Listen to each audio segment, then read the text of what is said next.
Hello and welcome back guys. So since ये हमारा बहुत देसी पॉडकास्ट होने वाला है, सो डोंट एक्सपेक्ट बहुत सारी प्रोफेशनलिज्म और अच्छी quality. Just concentrate on the information जो कि भरपूर होने वाली है, because today we have Siddhi with us. So with god's grace Siddhi ने अपने यूएसएमएलई का स्टेप 1 क्लियर कर दिया है and this is why she is here. हमने उसको रिक्वेस्ट करके बुलाया यहाँ पर ताकि मुझे भी, क्योंकि ऑल्दो हम एक रो आगे पीछे ही बैठते हैं लेकिन मेरे को भी उसके बारे में ज्यादा नहीं पता है, सो उससे मैं भी इन्फॉर्मेशन ले सकूं और जितने भी लोग यूएसएमएलई करने का ड्रीम कर रहे हैं उनको भी सारी इन्फॉर्मेशन मिल सके। सो यस, तो एचओपीआई से पहले जैसे डेमोग्राफिक डिटेल्स होती है ना, अभी हम पहले वो करते हैं, ठीक है। सो सिद्धि, तुम कहाँ से हो? मैं राजस्थान से। अच्छा, राजस्थान में कहाँ? देवली लोगों को पता नहीं होगा तो मैं हमेशा बोलती हूँ कि मैं कोटा के पास से हूँ, तो सबको पता होता है। तो तुम कोटा से ही पढ़ी हो? हाँ, yes. Wow, that's great. और तुम्हारा जो फैमिली बैकग्राउंड है, मतलब वो डॉक्टर्स वाला फैमिली बैकग्राउंड है या फिर you are the first one? No, my brother is the first one. अभी वो अपने फाइनल ईयर में है and I am the second one. Like वो सिबलिंग है? हाँ, रियल? हाँ। Oh wow. और वो कहाँ पढ़ा है? अपना यूजी कहाँ से किया? उसने यूजी अपना जॉर्जिया से किया है। Oh my God, wow, that's great. और अभी वो मतलब एमबीबीएस में ही है? हाँ, वो फाइनल। ओके। और केएमसी में आना तुम्हारा एक प्लान डिसीजन था या फिर एक्सीडेंटली प्लान्ड? कह सकते हैं एक्सीडेंटली। क्योंकि पहले नहीं पता होगा। नहीं, इवन ये कॉलेज, हम कॉलेज ढूंढ रहे थे तो एकदम से मेरे भाई ने कॉल करके पूछा कि इसमें जाना है ना, उसने एक वीडियो देखा था इसका जो कि अच्छा था, तो दैट्स हाउ हम यहाँ लैंड अप कर गए कि चलो इसमें करते हैं। ओके, क्योंकि मेरे को पहले नहीं पता था केएमसी के बारे में। मुझे भी नहीं पता था, मेरे भाई ने ढूंढा जब है, मैंने दे दिया, उसके बाद जब मैंने काउंसलर अपॉइंट किया तो मतलब एज पर माय स्कोर, और फिर मतलब हाँ यही था कि बेस्ट ऑप्शन मेरा यही था KMC, so I came here. Okay, now start करते हैं कि यूएसएमएलई है क्या? It's just an exam like PG, but तुम्हें अगर यूएस में पढ़ाई करनी है, लाइक तुमने एमबीबीएस यहाँ से किया है, इंडिया से किया है, या तुम कोई भी अदर दूसरी कंट्री से आ रहे हो, तो तुम्हें अगर यूएस में पढ़ाई करनी है तो तुम्हें ये एग्जाम की सीरीज देनी पड़ेगी। It's not one exam, it's a series. So step 1, step 2, step 3। तो दैट्स व्हाई स्टेप 1 तुम सेकंड ईयर के बाद एलिजिबल होते हो देने के लिए, स्टेप 2 तुम फाइनल ईयर के बाद एलिजिबल हो जाते हो, एंड स्टेप 3 भी तुम दे सकते हो, मतलब तुम अपनी रेजिडेंसी में दे सकते हो मैच होने के बाद या उससे पहले, जैसा तुम्हें ठीक लगे वैसे कर सकते हो। रेजिडेंसी मतलब फर्स्ट और सेकंड स्टेप के बाद रेजिडेंसी होती है? ये कह लो जैसे हमारे यहाँ पीजी कहते हैं उस चीज को, वही रेजिडेंसी अच्छा, है। वही रेजिडेंसी। हाँ, पढ़ाई करना है वो। हाँ, वो पढ़ाई करने के बाद दे सकते हैं स्टेप 3? नहीं, इट्स लाइक 7 ईयर का पीरियड होता है, हाँ, जिसमें आपके सारे कोर्स वैलिड अच्छा, होते हैं, तो उसमें आपको तीनों स्टेप्स निपटानी होती है 7 इयर्स। हाँ। और बीच बीच में कुछ नहीं है? बीच बीच में ये रेजिडेंसी वाली चीज इन तीनों के बाद स्टार्ट होगी? नहीं, जो स्टेप 2 के बाद रेजिडेंसी तुम्हारी शुरू होगी। स्टेप 2 के बिना तुम वहां नहीं पढ़ सकते। स्टेप 2 इज नेसेसरी, ठीक है। स्टेप 2 के बाद तुम मैच होते हो, तुम अप्लाई करते हो मैच के लिए, एंड देन तुम मैच होते हो वहां पर, उसके बाद तुम स्टेप 3 दे सकते हो, और स्टेप 3 तुम मैच होने से पहले भी दे सकते हो। बहुत सी सीनियर्स को मैंने देखा उन्होंने पहले ही दे लिया ताकि वो खत्म कर दे कि भाई अब इसको खत्म करो। ऐसा है कि तुम, और उसके बाद तुम डायरेक्टली जॉब में चल रहे हो? It's not a job, it's a residency. मतलब तुम अच्छा, पढ़ाई उसी में एक हाँ, जैसे पीजी चलती होती है ना कि जो यहीं उनकी वो कर रहे हैं प्रैक्टिस वगैरह जो भी है, और पढ़ाई साथ में हो रही है, तो दैट सेम वैसा कर सकते हैं। और सिलेबस क्या होता है हर स्टेप का? मुझे 2 स्टेप्स का पता है, थर्ड स्टेप का नहीं पता। फर्स्ट स्टेप का फर्स्ट एंड सेकंड ईयर। हमारा फर्स्ट एंड सेकंड मतलब एनाटॉमी, बायोकेम, हाँ, फिजियोलॉजी, फिर पैथोलॉजी, हम्म, फार्मा, और लास्ट क्या रह गया? माइक्रो। ये 6 सब्जेक्ट्स हैं? नहीं, और भी सब्जेक्ट्स होते हैं, लाइक तुम्हारा साइक होता है, तुम्हारे क्लिनिकल सब्जेक्ट्स आते हैं इसमें, उसकी पूरी है ना एक लिस्ट होती है जो तुम्हें उसकी वेबसाइट पे मिल जाती है। बट बेसिकली इधर हम एज इंडियन स्टूडेंट लेकर चले तो ये 6 सब्जेक्ट हमें पढ़ने हैं, और ऊपर से कुछ क्लिनिकल सब्जेक्ट होते हैं, साइक, आई रिमेम्बर, ये सब तुम्हें करना होता है। बिहेवियरल जैसे एथिक्स वगैरह हो गया, बायोस्टैट तुम्हें करना होगा, ऑप्थैल एएनपी का थोड़ा पोर्शन ये लोग पूछते हैं। तो ऐसे जो छोटे छोटे सब्जेक्ट्स हैं वो क्लिनिकल व्यू में ऐड ऑन होते हैं, बाकी मेजरली पोर्शन है तुम्हारा फर्स्ट एंड सेकंड ईयर। और ये so now we are going to get into the next question कि कहाँ से पढ़ना है। मतलब इतना बड़ा एग्जाम है तो इसके प्रॉपर सोर्सेज होने चाहिए। जैसे कि हमें पता होता है कि मैरो है, प्रेपलेडर है, कि हाँ यहाँ से पढ़ लेते हैं तो बहुत ज्यादा लोग पास हो जाते हैं, एग्जाम क्लियर कर लेते हैं नीट पीजी का।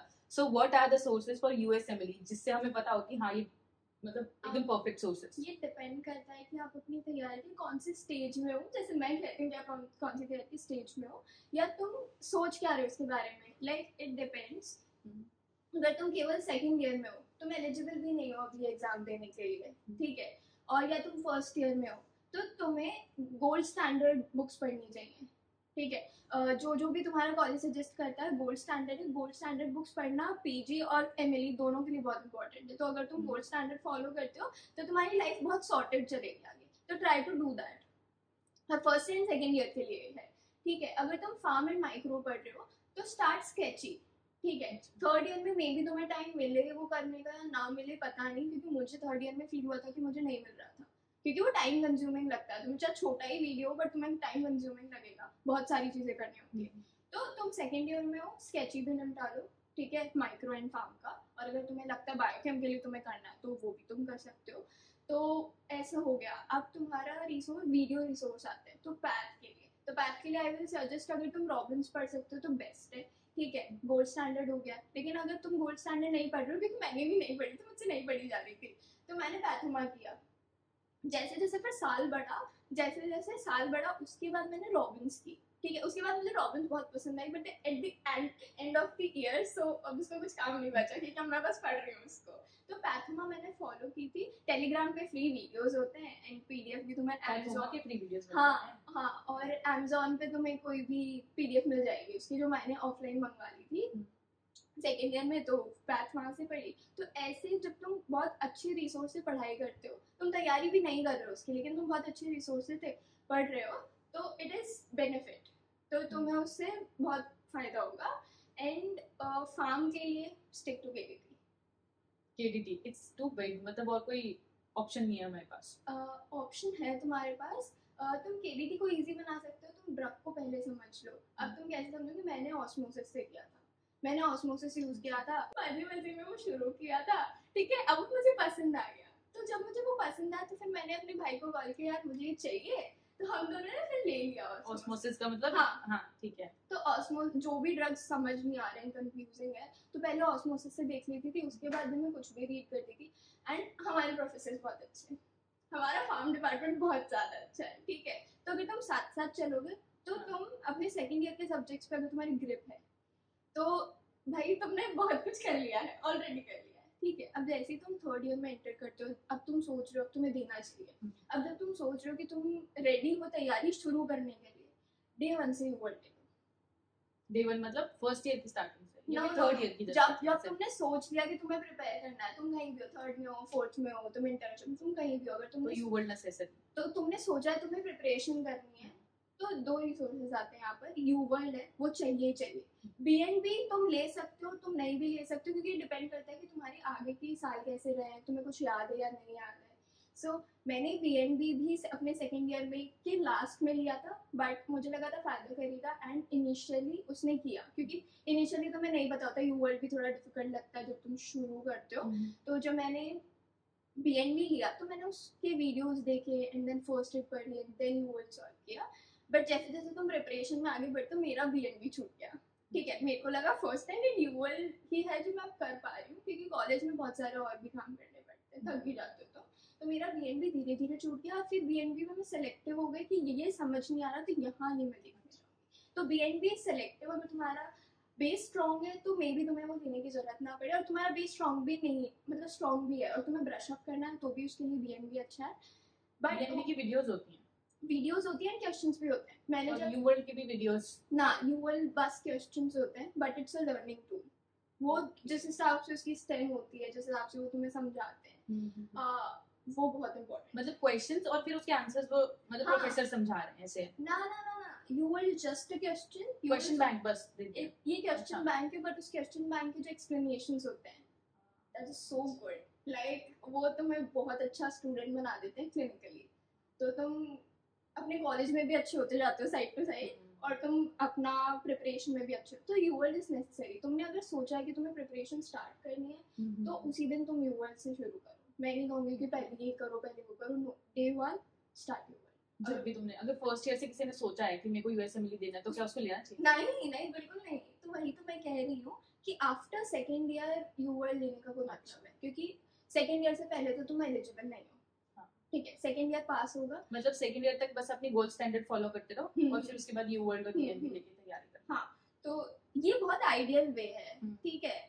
बहुत से स्टूडेंट का फर्स्ट ईयर वीक होता है, जैसे मेरा था, बहुत से का सेकेंड ईयर वीक होता है, तो उन सबको अपने रिसोर्सेज फिगर आउट करने पड़ते हैं कि अब क्या कमजोर है, उसको उठाओ और उसको पढ़ना शुरू कर दो, ठीक है। वो सब तुम्हें देखना पड़ेगा, अगर तुम्हारा फर्स्ट ईयर वीक है तो तुम्हें सेकेंड ईयर में वो देखना पड़ेगा। तो जो मैं बता रही हूँ वो बहुत आइडियल वे है। तो जो मैंने किया था वो यही था कि थर्ड ईयर के डे 1 से I was doing you world and BNB मेरे पास था, सेकेंड ईयर के लास्ट में मैंने ले लिया था and osmosis and reduced. So what happened कि अब जैसे तुम्हारे पास 6 महीने के लिए यू वर्ल्ड आता है तो तुम्हें यू वर्ल्ड सॉल्व करना है, एंड अब तुम ऐसे ही रैंडमली नहीं कर सकते हो, इधर उसके दो मोड होते हैं, एक टाइम मोड होता है, एक ट्यूटर्ड मोड होता है। ट्यूटर्ड पे तुम्हें ना टाइमिंग्स नहीं होती, लाइक तुमने अपने क्वेश्चंस लिया और तुम कैसे भी सॉल्व कर, टाइम पे देयर आर फिक्स टाइम, अगर तुमने 40 क्वेश्चन सेलेक्ट किए तो तुम्हें 1 आवर देगा, तुम्हें उसमें वो करना पड़ेगा, ठीक है। तो मैंने ट्यूटर्ड से स्टार्ट किया था और मैंने सब्जेक्ट वाइज स्टार्ट किया था, लाइक ये सब्जेक्ट पढ़ा,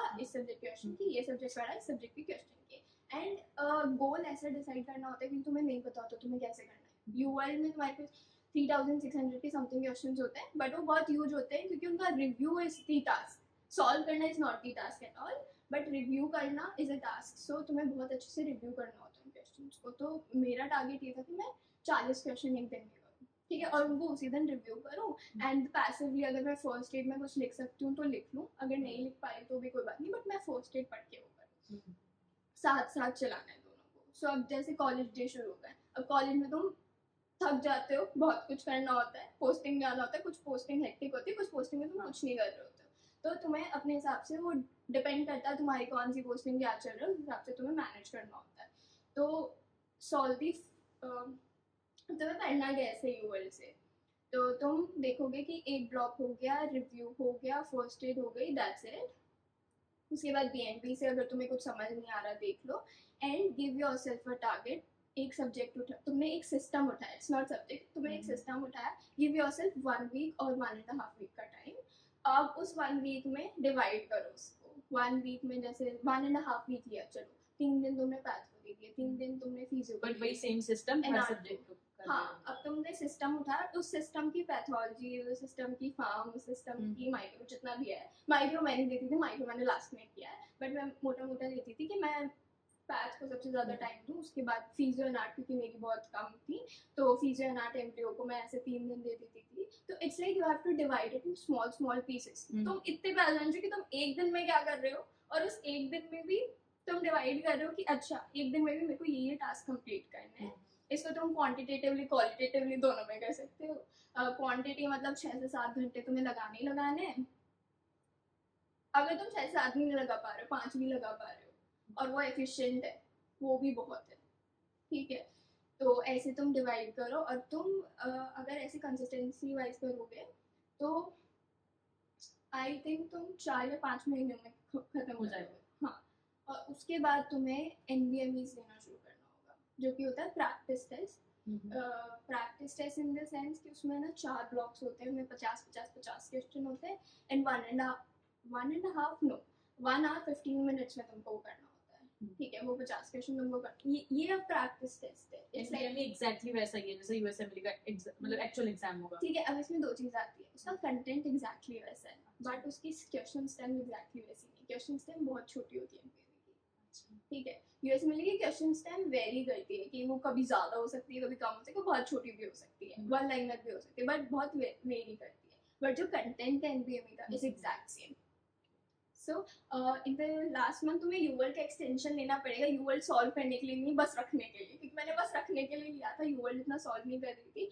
लेकिन last 2 month you have to stick to NBME, like तुम वो कर रहे हो, उसको रिव्यू करो, एक बार कर लिया दूसरी बार करो, ऐसे नहीं तुम सेम चीज पढ़ रहे हो, नहीं। उसमें ढूंढो कि इसमें वीकनेस क्या रह गई होगी, अगर मैंने आखिरी बार पढ़ा होगा तो इसमें शायद कोई टॉपिक मैंने छोड़ दिया होगा, शायद कोई टॉपिक में वीकनेस रह गई होगी, शायद कोई टॉपिक में भूल ही गई होगी, ठीक है। वो सारी तुम्हें बार बार जाके देखनी, कहीं वो छूट नहीं गया। एक चीज को बार बार पढ़ना is not a good thing, but उसमें बार बार जाकर ढूंढना कि क्या शायद छूटा होगा, क्या शायद मुझे याद नहीं होगा, कहाँ मैं बहुत ज्यादा प्रॉब्लम करती हूँ, वो तो मैं ढूंढना पड़ेगा। तो बार बार रिव्यू करने का मतलब वो है, एक चीज को बार बार मत प्लीज मत पढ़ना, टाइम वेस्ट होगा। तो बस लास्ट 2 मंथ ऐसे करो and then decide your date and give it.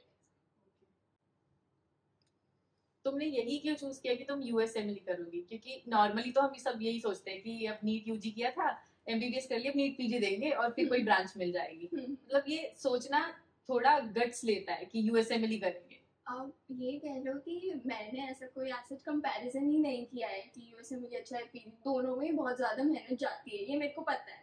ठीक है, मेरे को ऐसा था कि मुझे बाहर पढ़ना है, मेरे भैया ने मुझे कहा था कि तुझे ये करना है, तो मैंने बोला ठीक है सेकेंड ईयर आ गया करो।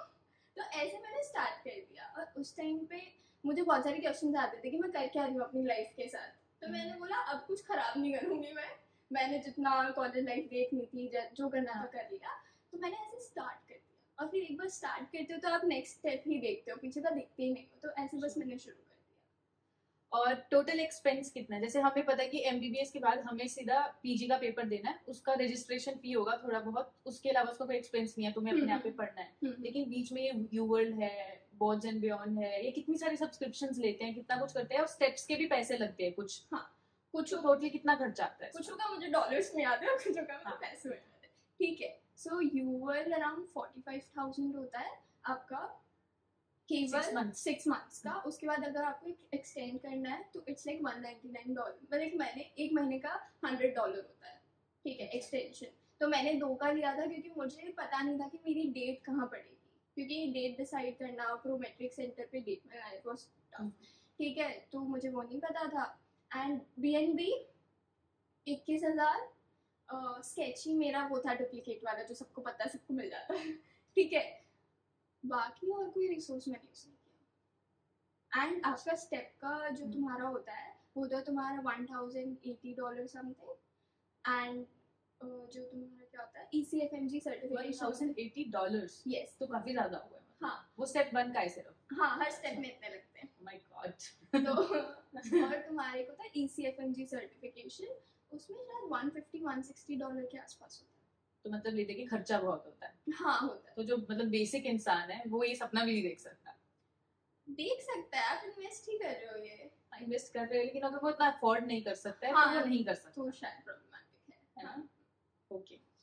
उसके बाद हाँ, तुमने स्टार्ट कब किया एग्जैक्ट? मतलब तुम्हारे दिमाग में कब वो स्ट्राइक किया कि ये करना है और अब स्टार्ट करते हैं? मतलब कुछ तो इसके लाइन में सोचते हैं कि हाँ प्रिपेयर करना है। Second year I will say ये मेरे दिमाग में था मुझे ये करना है, तभी मैं जो रिसोर्सेज इसके रिलेटेड वही करती थी। ठीक है, और मैं फिगर आउट कर रही थी कि ठीक है ये रिसोर्स मेरे काम करेगा और ये नहीं करेगा। ये एलिमिनेट भी सेकंड ईयर में कर लिया था। थर्ड ईयर में सोचना ही नहीं है, केवल करना। हाँ, तो सब एलिमिनेट कर दो। और तुम्हारा मतलब अगर सेकंड ईयर से स्टार्ट किया जैसे, तो जब स्टार्ट कर दिया तो तुम्हारा क्या रूटीन रहता था? क्योंकि हम 4-5 बजे तक तो कॉलेज से ही फ्री होते हैं, या लगा लो 3-4 बजे हुए तो 1 घंटा थोड़ा रेस्ट करते हैं, उसके बाद बचे कुछ 5-6 घंटे ही होते हैं हमारे पास। आई विल से या तो मैं शाम में रेस्ट ही करती थी। ठीक है, शाम में कुछ नहीं कर रही होती थी खास में। और अगर शाम में रेस्ट नहीं कर रही हूँ तो मैंने स्विमिंग ज्वाइन किया था, लाइक सेकेंड ईयर के बाद, लाइक हाफ सेकेंड ईयर निकल गया था। उसके बाद मैंने बोला अब आलस छोड़ते कुछ कर लेते। तो मैंने स्विमिंग क्लासेस स्टार्ट की थी। ठीक है, तो मैंने स्विमिंग पहले सीखी है, उसके बाद मेरे को फ्री स्टाइल जब आ गया तो मैंने बोला ठीक है हम ये कर सकते, क्योंकि मजा आ रहा था। तो फिर मैंने वो किया जब तक एग्जाम नहीं आ गए, क्योंकि सेकेंड ईयर में बहुत एग्जाम दिए थे। तो जब तक वो नहीं आया मैंने स्विमिंग फॉलो की। और स्विमिंग से ऐसा हुआ कि मैंने थोड़ा जल्दी शुरू कर दी थी, कह लो। जब मैंने स्विमिंग शुरू की ना, मेरा स्लीप साइकिल बहुत अच्छा हो गया। लाइक मैं 9:30 बजे सो रही हूँ, सुबह 4 बजे उठ रही हूँ। अच्छा, तो तुम मॉर्निंग पर्सन? हाँ, मैं मॉर्निंग पर्सन हूँ। फिर मैं सुबह पढ़ती थी, अगर शाम को टाइम मिल गया शाम में, रात में सोने से पहले टाइम मिल गया तब, नहीं तो मैं सुबह 3-4 घंटा मेरा मान लो कि मैं ब्लॉक कर लेती थी वैसे।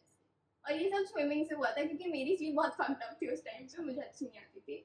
तो एक फिजिकल एक्टिविटी जैसी जिससे तुम बहुत थक जाओ तो तुम जल्दी सो जाओ और सुबह का टाइम यूज करो। हाँ, क्योंकि हम एक्टिव यूज टाइम पे होते हैं सबसे ज्यादा। हाँ, सुबह में मुझे लगता है depends for every person, but हाँ मेरे लिए वो काम करता है। पर अब जैसे केएमसी है, इट्स नोन कि यहाँ पर लोग आते हैं तो यूएसएमएल क्लियर कर लेते हैं अगर उनका सपना है। तो how is KMC help you? I will say कि एज सच केएमसी में जो भी तुम्हें पढ़ा रहे हैं, पहले तो हर कॉलेज में काम आएगा तुमको, मतलब हर कॉलेज में पढ़ा रहे तुम्हें भी पढ़ा रहे, बट यहाँ के टीचर्स भी थोड़े ओरिएंटेड होते हैं।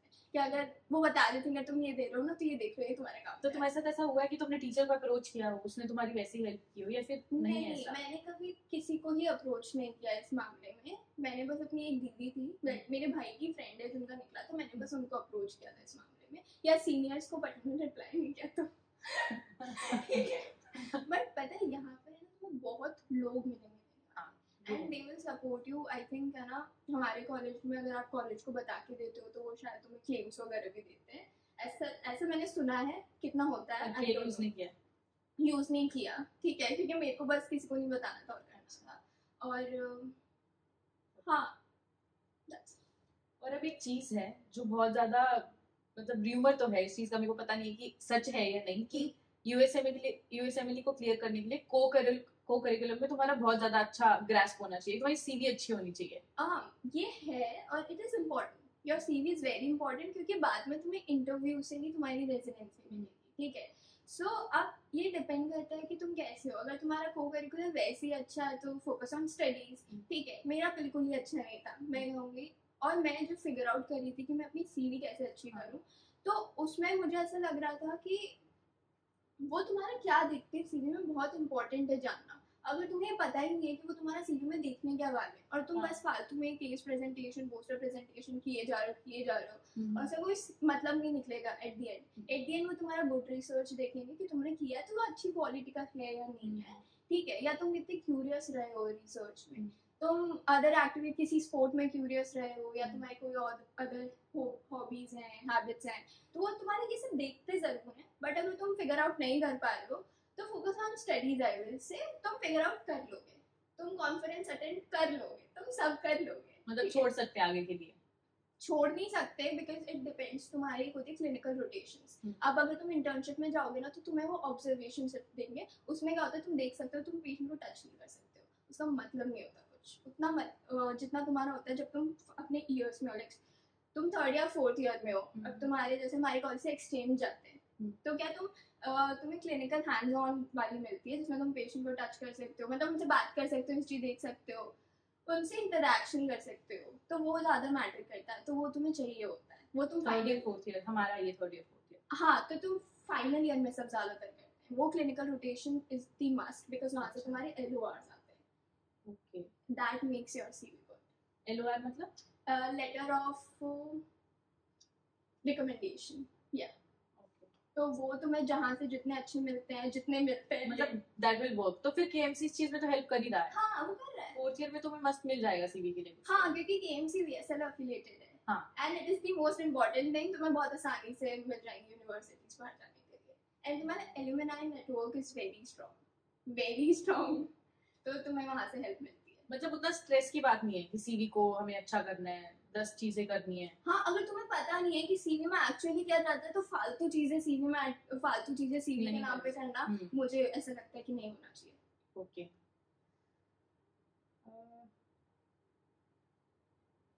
कुछ ऐसा एक्स्ट्रा? हाँ, एक्स्ट्रा तो तुमने बता ही दिया कि नीट पीजी के लिए हम ये सब रिसोर्सेज नहीं यूज करते हैं। हाँ, नीट पीजी के लिए हमारे हैं स्टैंडर्ड रिसोर्सेज। तो ये वाली चीज यूवर्ल्ड बीएनबी ये सब यूएसएमएलई रिलेटेड है कि ये सब एक्स्ट्रा हमें करना पड़ता है। तुम्हारी कोई यूएस में रिलेटिव्स हैं? नो। इससे कुछ हेल्प होती है क्या, कि अगर आपके मतलब रिलेटिव्स हैं यूएस में तो आपको मतलब हेल्प करेगा ये चीज? मे बी वीजा समथिंग, वो तुम्हें बता देंगे कि वीजा में बहुत प्रॉब्लम आती है स्टूडेंट्स को, ठीक है, मैंने देखी है क्योंकि, तो मे बी वो वाली नॉलेज तुम्हें उनसे ही पता लगेगी। बाकी आई डोंट नो। कितनी बार ये एग्जाम दे सकते हैं? मतलब अगर सपोज करो कि स्टेप 1 मैंने दिया होता और मेरे को वो फेल कर देते तो? देखो, इट्स प्रॉब्लमेटिक क्योंकि एक फेल होना सीवी के लिए उतना अच्छा नहीं माना जाता, ठीक है। एंड द पासिंग रेट होती है ना, वो तुम्हारी अच्छी खासी होती है फर्स्ट अटेम्प्ट वालों की, सेकंड अटेम्प्ट वालों की पासिंग रेट उतनी अच्छी नहीं होती है। एंड अगर तुम पूछो कि नंबर ऑफ अटेम्प्ट्स कितने, तो तुम 4 बार दे सकते हो। अगर तुम 4 बार फेल कर गए तो तुम किसी भी स्टेप के लिए एलिजिबल नहीं हो। मतलब स्टेप 1 4 बार दे सकते हो, फिर स्टेप 2 का आई डोंट नो, अच्छा, ठीक है, बट स्टेप 1 4 बार दे सकते हो, और वो भी पहली बार में क्लियर करना इट्स अ गुड थिंग। तुम अगर तुम दे भी रहे हो तो तुम्हारे दिमाग में होना चाहिए अगर मैं प्रिपेयर कर रही हूँ तो मैं दूंगी, अगर मैं दे रही हूँ तो मैं पास होंगी, ये तुम्हारे दिमाग में होना चाहिए। सक्सेस रेट क्या है, मतलब अपने कॉलेज के अपने बैच का अगर देखा जाए कितने लोग देंगे अप्रोक्सीमेट? आई थिंक कुछ इस साल देंगे, कुछ अगले साल देंगे, 5-6 इस साल देंगे ही देंगे। 5-6 और फिर हाँ। यूजुअली हमारे एक बैच में अगर 5-6 देते हैं तो कितना पास कर लेते हैं पहली बार? मेरे हिसाब से सब कर लेते हैं, अच्छा, ऑलमोस्ट सब कर लेते हैं। हाँ, क्योंकि मैंने किसकी फेवरेट हमारे कॉलेज में से नहीं दिखा जिसने दिया वो फेल हुआ, मैंने यही दिखाया, दिया है, पास हुआ है। और आगे आगे अगर सारे स्टेप्स को कंसिडर किया जाए कि स्टेप 1 तो सबने कर लिया पास, फिर आगे का क्या हो जाता है सबका? आगे सब निकाल लेते हैं। हाँ हाँ, मतलब एंड तक चले जाते हैं। एंड तक। हाँ, ऐसे तो बहुत से लोग होते हैं वो पीजी में भी डाइवर्ट हो जाते हैं, कुछ लोग प्लैब भी देना चाहते हैं। तो इट डिपेंड्स कि ऐसा नहीं है कि लोग नहीं जाते। मैंने देखा स्टेप 2 स्टेप 3 दे दिया, मैच कर लिया, हमारे बहुत लोगों को मैंने देखा बहुत सारे सीनियर्स को कि उन्होंने मैच तक कर लिया है, तो हाँ कर लेते हैं। ठीक है, नेक्स्ट स्टेप तुम कब सोच रहे हो देने का? फाइनल ईयर से पहले कोई एलिजिबिलिटी नहीं देने का, तो मैं फाइनल फाइनल ईयर के बाद होगा। हाँ, तो फाइनल ईयर में सोचूंगी कि मुझे वो कब करना है। ओके, मतलब 4th ईयर के बाद इंटर्नशिप के चलते हुए दे सकते? हाँ दे सकते हो। और ये तो फिर अच्छा है ना, इंटर्नशिप के चलते हुए तुम वो दे दो कि और उसके बाद तो फिर तुम्हें वहां जाना ही होगा। हाँ हाँ, है ना, रेजिडेंसी के लिए, और बाद में हाँ। स्टेप्स भी दे सकती हो। हाँ, उसके बाद देयर इज वन स्टेप कि तुम्हें ना अप्लाई करना होता है मैच के लिए। जब तुम्हारा मैच बनता है ना तब तुम वहां जा सकते हो, उससे पहले नहीं जा तो सकते। वो मैच करना एक ट्रबल होता है ना वो। It's a task and it includes CV, that's why अच्छा, सीवी वो इज है इम्पोर्टेंट। CV हाँ, का that's why CV is important. और कुछ ऐसा भी होता है ना इनका कि तुम जब इसकी प्रिपरेशन कर रहे थे तो साथ में क्या कर रहे थे? It's very important, you can't take drops. हाँ, बहुत बुरा असर होता है। लाइक जैसे पीजी में हम ले लेते हैं, कुछ नहीं फर्क पड़ता हाँ, है। ये तो पूरा रेड फ्लैग है यूएसए में। हाँ हाँ हाँ, तुम्हें कॉलेज के साथ देना है, मतलब यही एक चीज है कि तुम्हें बस टाइम मैनेज करना आना चाहिए, थोड़ा स्ट्रेस झेलना आना चाहिए, हो जाएगा। ओके, और कितने टाइम के लिए रिजल्ट्स वैलिड रहते हैं? जैसे तुमने 7 साल। कभी भी, मतलब स्टेप 1 दे दी 7 साल में, कभी भी 2 दो 3 दो, कोई चक्कर नहीं है। अच्छा, अब तुम क्या एडवाइस देना चाहोगी, मतलब जो जूनियर्स अभी आ रहे हैं, हाँ। हमारे जूनियर्स या हमारे बैचमेट्स में किसी ने पहली से दी है जिसने दिया है पेपर, तो बाकी जितने जाने वाले हैं उनको क्या सजेशन? ये कंप्यूटर बेस्ड होता है ना? हाँ हाँ हाँ, तो मतलब हमने तो कोई कंप्यूटर बेस्ड एग्जाम दिया नहीं है, हमारा नीट यूजी भी पेपर पेन एग्जाम ही था। सी इट्स इजी, जस्ट ये थोड़ा लंबा होता है। जैसे हमारी आदत है केवल 3 घंटे लंबा एग्जाम देने की, ये 8 घंटे लंबा चलता है। 8 घंटे लंबा? हाँ, बट जो इसके प्रिपरेशन कर रहे हैं उनको पता है कि ये डुएबल है। अगर आप इन प्रिपरेशन हो, क्योंकि एनबीए में 5 घंटे लंबा चलता है, तो अगर आपने बहुत सारे एनबीए में दे दिए हैं तो तुम्हारी 5 घंटे बैठने की तो ऐसी आदत है। टिक जाती थी 5 घंटे?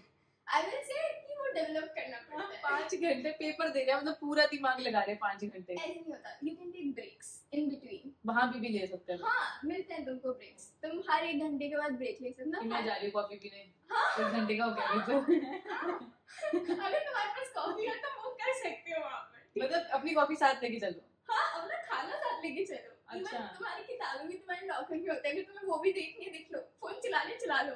क्या मतलब मैंने 1 घंटा दे दिया है, चलो अब मैं जा रही हूँ, खाना पीना खा रहे हो, साथ में बुक पढ़ रहे हैं 1 घंटे के तो यहाँ पर है ना टाइम कंस्ट्रेंट बहुत ज्यादा होता है, मैं समझाती हूँ। 8 घंटे लंबा है but you will not get time.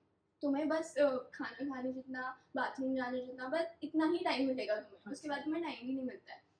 अब तुम्हारा शुरू हो गया है तुम्हारे 7 ब्लॉक से 1 आवर का, ठीक है। अब तुम्हें 7 घंटे तुम्हारे वैसे डिवाइड हो गए हैं, ठीक है। अब तुम्हें एंटर करते हो, उसके बाद वो तुम्हें कह देते हैं कि तुम हर ब्लॉक के बाद तुम्हारे पास 30 सेकंड होते हैं डिसाइड करने के लिए, तुम्हें वो नेक्स्ट ब्लॉक स्टार्ट करना है कि तुम्हें ब्रेक चाहिए। ठीक है, मैंने हर ब्लॉक के बाद ब्रेक ले लिया था एंड 3 ब्लॉक मैंने लगातार किए थे, क्योंकि मैं ब्रेक लेके वहीं बैठ जाती थी 5 मिनट के लिए, ठीक है। 5 मिनट का ही ब्रेक होता है?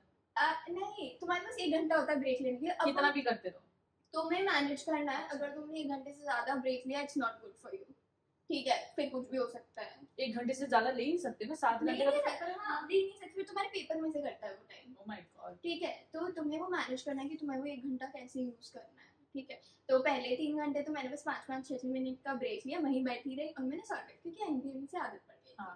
ठीक है। फिर मैंने सोचा अब मैं कुछ बहुत खाऊंगी, तो मैं बहुत ज्यादा खा कर आई हूँ उस ब्लॉग में कि ठीक है, ग्रीक योगर्ट खा लिया, प्रोटीन बार खा लिया, केले खा लिया, सब मैंने ऐसे बोला कि अब मैं बहुत ज्यादा खा के आई हूँ। चौथे ब्लॉग में मेरा ना सर घूम रहा है, हाँ लिटरली। तो मैंने बोला कि तो गड़बड़ हो गया, कुछ ग्लूकोज वाला तो खाया ही नहीं है, प्रोटीन ज्यादा लग गया, हाँ। एनर्जी नहीं थी दिमाग में। मैंने बोला अब और मैंने पानी भी नहीं पिया ना कि मुझे वॉशरूम जाना पड़ेगा ये सोच के, तो पानी नहीं रख सकते? अच्छा, रख सकते हो बट मैंने कम स्वाद पिया। आएगा। हाँ, तो मैंने कम पिया, फिर मैंने उस ब्लॉक में बहुत पानी पिया, जैसे तैसे एक पोजीशन फिक्स किया और मैंने वो ब्लॉक सॉल्व किया। उसके बाद मैं बाहर गई और मैंने बिस्किट ऐसे ठूसे, मेरे को खाने की मेरे को इच्छा नहीं थी, मैं जैसे चल जाओ अंदर, और वो खाकर मैंने वो ब्लॉक दिया। फिर उसके बाद मेरे को वॉशरूम जाना था, तो ऐसे मेरे ब्लॉक्स टाइम से पास ऑन हो गया और कब 8 घंटे खत्म हो गए पता नहीं। तो मतलब पूरा ये देख के जाना कि किस ब्लॉक के बाद क्या खाना है, अपना डिवाइड कर लेंगे, एक टिफिन बॉक्स सारे ब्लॉक्स के बाद फिर इसके बाद सिर्फ बिस्किट आएंगे, राजमा चावल आएंगे अंदर। तुम्हें ज्यादा खाना नहीं लेके जाना चाहिए, मेरा मानना है, क्योंकि जैसे फास्ट करने की भी तो आदत होती है लोगों की, तुम समझ लो तुम एक दिन फास्ट कर रहे हो, दैट्स इट, थोड़ा कम लेके जाओ। पर दिमाग चलना है ना, दिमाग चाहिए चलना तो, चाहिए, ऐसे नहीं कि बहुत ज्यादा खा लिया फिर वहां सो रहे हो तो हाँ। तुम्हें इतना ही खाना है कि तुम बस चल जाओ, तुम्हारी और body क्या चल क्या जाए। एडवाइस? मैं ये कहूँगी कि अगर फर्स्ट एंड सेकंड ईयर है, गोल्ड स्टैंडर्ड बुक्स पढ़ो एंड फिगर आउट कर लो तुम्हें कॉलेज लाइफ में कितने मजे करने हैं, क्योंकि जब तुम्हें फिर पढ़ाई करने का टाइम आएगा तो तुम्हें 100% अपना देना पड़ेगा। फिर वहाँ तुम एक्सक्यूज नहीं कर सकते मुझे फोन हो रहा है, मुझे ये सब हो रहा है, तो तुम पहले ही फिगर आउट कर लो, अपने रिसोर्सेज फिगर आउट कर लो, सब फिगर आउट कर लो कि ठीक है ऐसे करना है, इस दिन से शुरू करूंगी, फिर ऐसे ऐसे होगा, ठीक है। उसके बाद gold standard, stick to gold standard, अच्छे रिसोर्स से ही पढ़ाई करो और चिल करो, सेकेंड ईयर बाद ही दे सकते हैं, ठीक है। उसके बाद फॉर द जो हम दे रहे हैं थर्ड ईयर में जो देंगे, तो अगर तुम देखना चाह रहे हो थर्ड ईयर में डे 1 से शुरू करोगे तो तुम्हारी टाइमलाइन बहुत अच्छी रहेगी, तुम अपने लिए ब्रेक्स ले सकते हो कि थर्ड ईयर तुम्हारा हनीमून पीरियड है तो उसको उसकी तरह यूज भी करो, ठीक है। अगर तुम कुछ और भी करो, एमएलए भी नहीं दे रहे हो, पीजी दे रहे हो, तो यूज करो अपने थर्ड ईयर के टाइम को, वेस्ट मत करो, क्योंकि इसी साल तुम्हें टाइम मिलता है जो तुम करना चाहते हो उस चीज़ के लिए। एंड अब तुमने प्रिपरेशन कर ली है, अब बहुत सारे हैं जो भी डेडिकेटेड पीरियड में जो एनवीएमईज दे रहे हैं, ट्रस्ट योरसेल्फ, हो जाएगा। जो तुम्हारी प्रिपरेशन है वही रिफ्लेक्शन है जो रिजल्ट तुम दोगे, तो तुम्हारी प्रिपरेशन जितनी स्ट्रॉन्ग कर सकते हो डे बाय डे उतनी स्ट्रॉन्ग करो, हर दिन कुछ नया मिलेगा पढ़ने को, तो पढ़ाई में तो बोरियत नहीं आएगी, ऐसे रोना धोना होगा वो दिन कम होने चाहिए, वो आएंगे, बट वो तुम्हारे दिन थोड़े कम होने चाहिए, ऑन एन एवरेज तुम्हारे पढ़ाई वाले दिन ज़्यादा होने चाहिए कि जहाँ तुम पढ़ रहे हो और 100% तुम पढ़ रहे हो बस। वैसे भी एमएलए का ये है कि मेहनत तुम्हें कॉन्टिन्यूसली करनी पड़ेगी, क्योंकि नीट पीजी में होता है कि कर लेंगे यार बाद में, अभी कुछ आफत नहीं आ रही है, हाँ ट्रू, तो ये तो पहले दिन से करना पड़ेगा।